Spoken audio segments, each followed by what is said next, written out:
whether or not pinagsisihan niya ang aking puntos, ang isang tao na nagpapalit ng prinsipyo na para lamang nagpapalit ng damit ay hindi ka tiwatiwala. So yun po ang aking mga issue sa kanya. Okay. Follow up lang po, Kasi Atty. para sa akin, ayoko ng hypocrisy in all shape, manner, or form.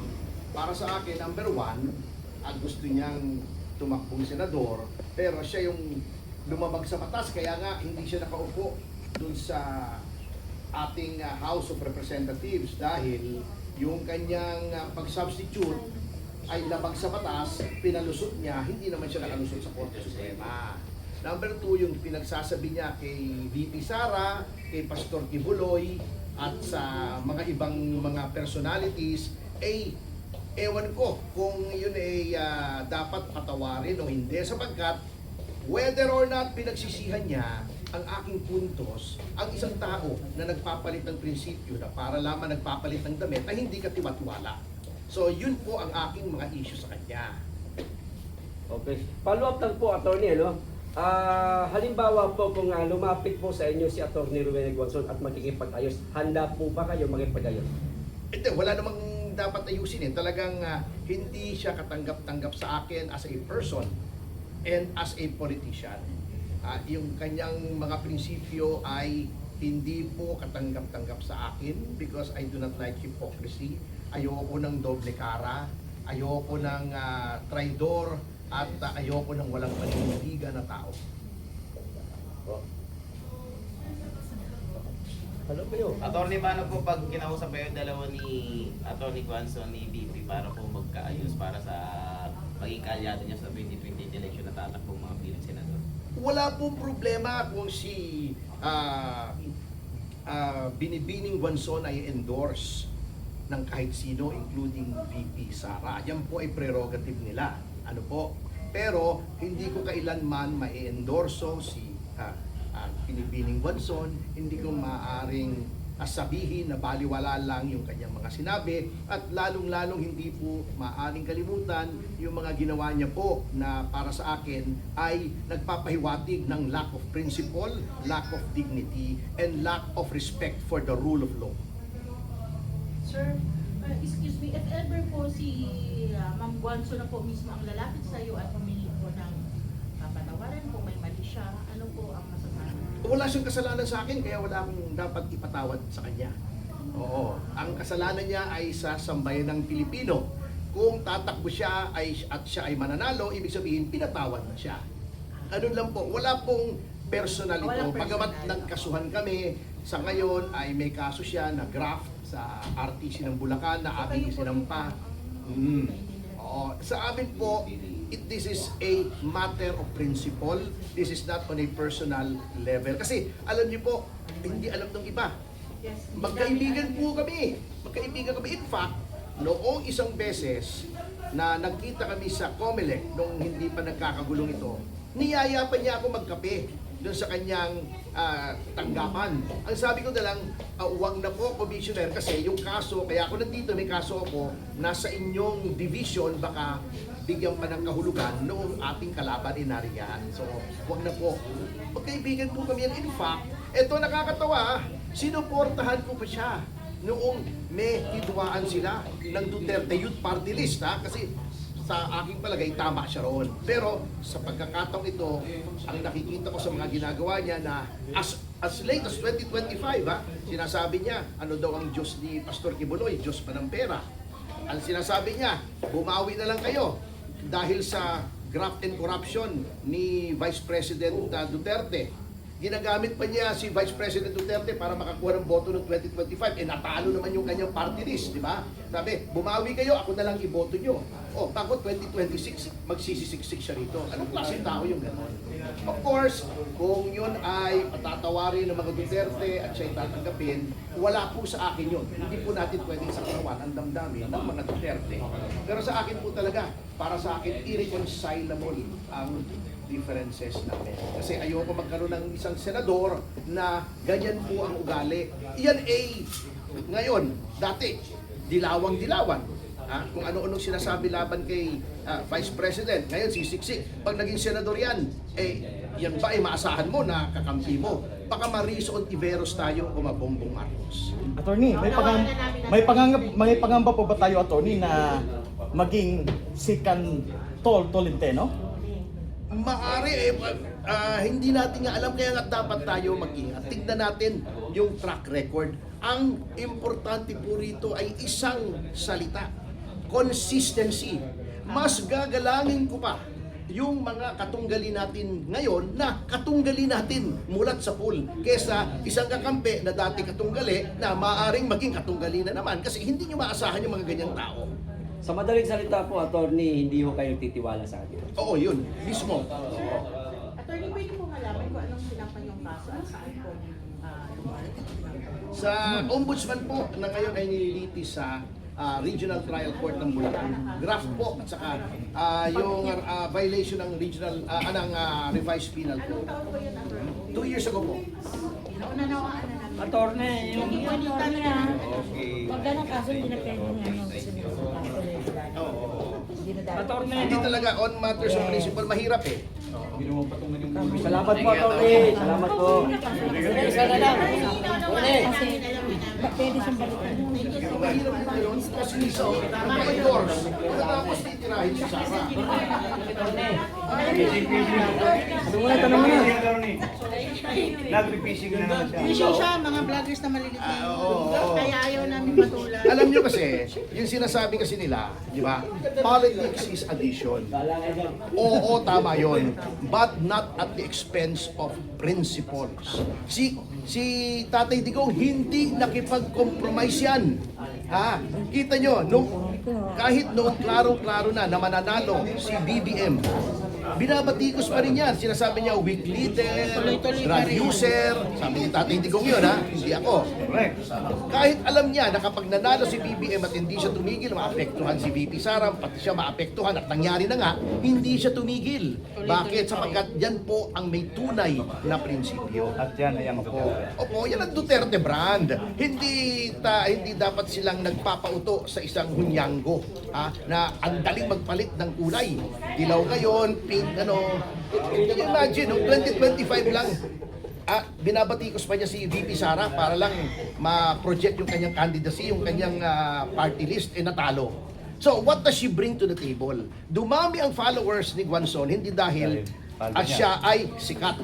Kasi talo nga yung party list niya eh.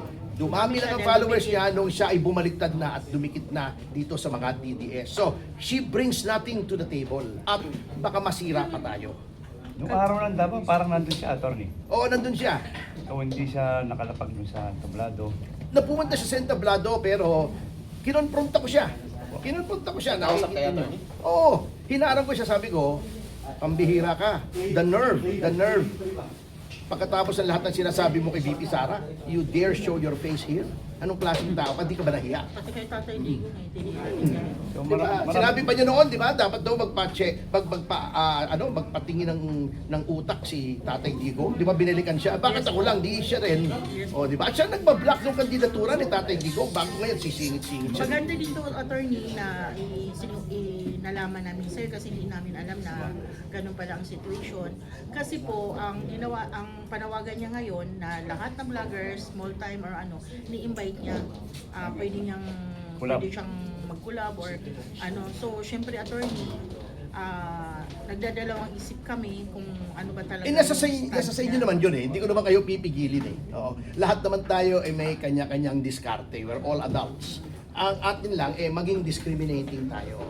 Kasi 'di ba, sabi nga nila ang ama ng sinungaling ay si Satanas. Kaya maganda po, attorney, yung ginagawa niyo. Ganda Magsalita po. kayo para yung ibang mga DDS na nasa Davao particular, ay nakikita kong kinokontent siya. Yes. Nakipagkita sa isang restaurant, andun sila, nagkukulab sila ron ng paunti-unti. Oh, yan ang ginagawa niya eh. She's insinuating herself.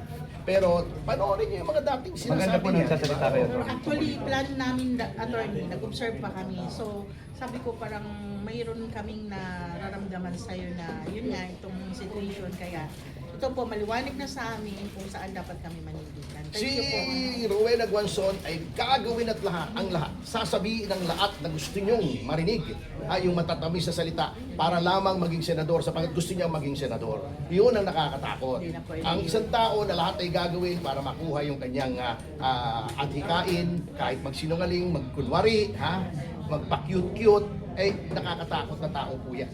Parang si BBM yan, di ba? Lahat sinabi, pinuri si Tatay Digong, ay hindi daw ipapapansinin yung ICC, di ba? Pagkatapos nung nasa poder na, baliktad na ginawa, inapi na si VP Sara, nakakatakot yung taong yan. Nangyari na sa atin. Opo, huwag na paulit-ulit. O otherwise, kung papauto tayo, at sasabihin talaga nung kabila, kita nyo, talagang mahihina yung mga DDS, madaling utuin. O, papayag ba tayo sabihin, ay ututo naman pala yung mga yan, madaling pala malinlang yan di ba? Yun ang aking objection dyan.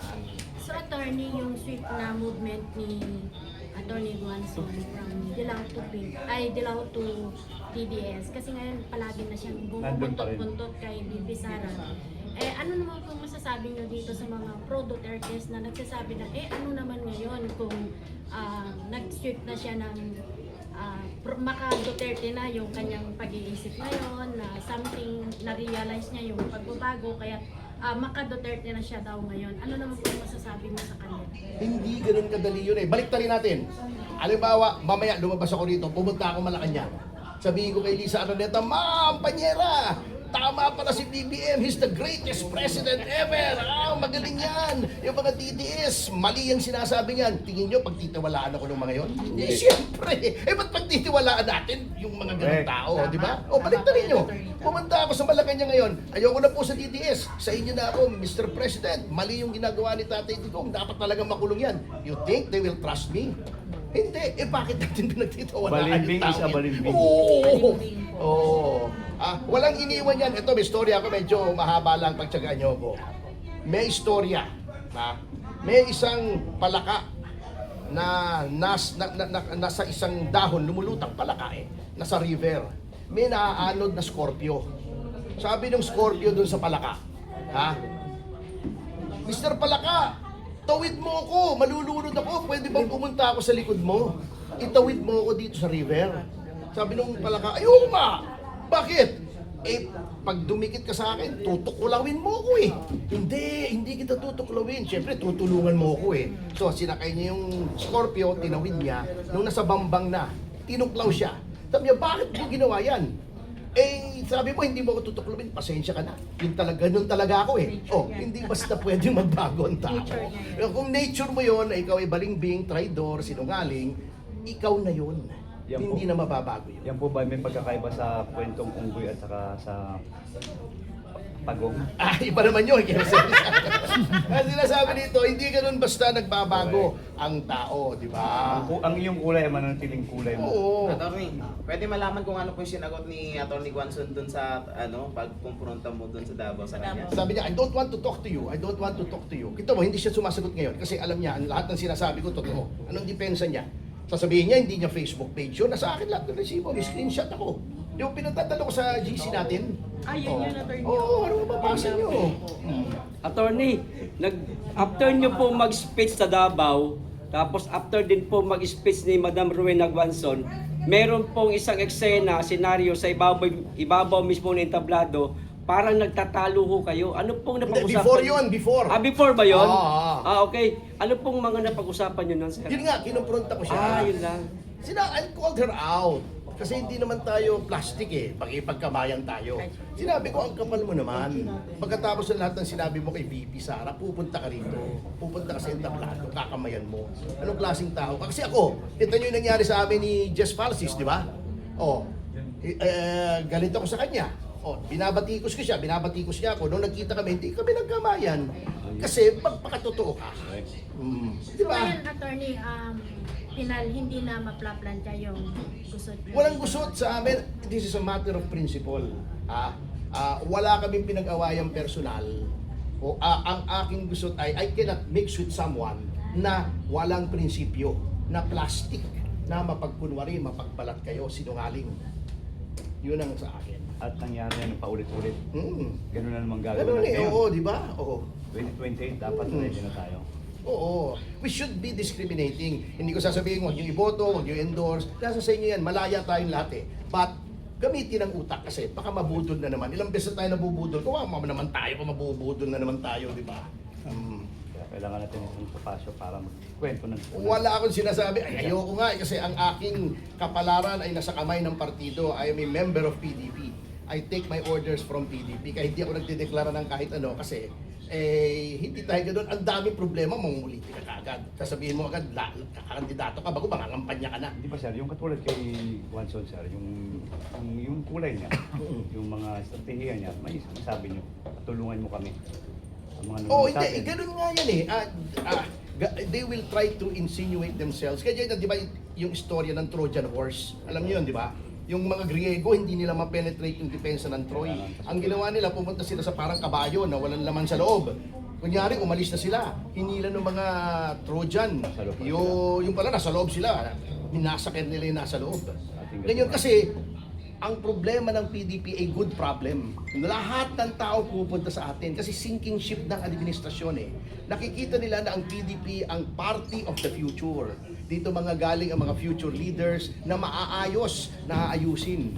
Ang ginagawa nila para hindi mangyari yon, siguro sa tingin nila sa dami ng dumadagsa sa PDP, nung kami nag-BMS sa Quezon City, in-expect namin 100, 250 dumating. Oh.